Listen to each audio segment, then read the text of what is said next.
Sa ibang mga balita, patuloy ang modernisasyon sa Armed Forces of the Philippines sa susunod na taon.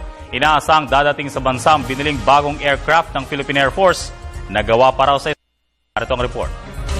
Medium lift aircraft o mas kilala sa tawag na C-295 na gawa sa Espanya. Sa susunod na taon, ang eroplanong ito ay magagamit na ng mga piloto ng hukbong panghimpapawid.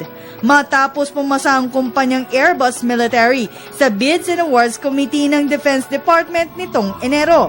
Sa buwan ng Marso ay nakatakdang pirmahan ang kontratang nagkakahalaga ng 5.3 billion pesos na pangunahan ni Defense Secretary Voltaire Gasmin, AFP Chief of Staff Emmanuel Bautista at kasama ang nanalong bidder ang Airbus Military. We are consolidating all the documents so that the contract will be signed between the Chief of Staff of the Armed Forces and the authorized representative of CASA Airbus Military, after which it will be approved by the Secretary of National Defense. Ang C-295 ay isang tactical airlifter na kung saan hanggang 9 tons ang bigat na kayang madala o hanggang 71 o sundalo ang maaari nitong madala. Mayroong kapabilidad rin ang eroplano na short take-off at landing performance. Bukod dyan, magagamit rin ito sa search and rescue, maritime patrol, disaster response at iba pa. Ayon kay Undersecretary Fernando Manalo, tiyak na tataas ang moral ng mga sundalo oras na dumating ang naturang eroplano sa bansa.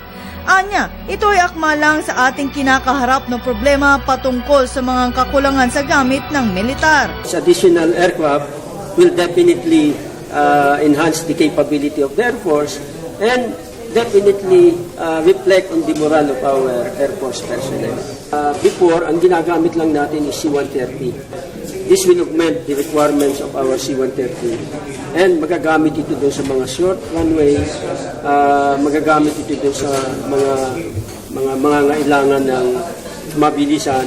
Let's say si makina ng helicopter, kailangan sa Mindanao, C-130 makina na. Ito, pwede na itong aeroplano na ito. Sa pamamagitan ng bagong eroplano ay mas mapapaigting pa ng militar ang kanilang mandatong protektahan ang ating bansa, partikular na ang mga isla sa West Philippine Sea. Sa August 2015 ang unang delivery ng eroplano. Sa March at September 2016 naman inaasahan na makukumpleto na ang delivery ng 3 medium-lift aircraft sa bansa. Para sa Telebisyon ng Bayan, Waywaya Macalmo.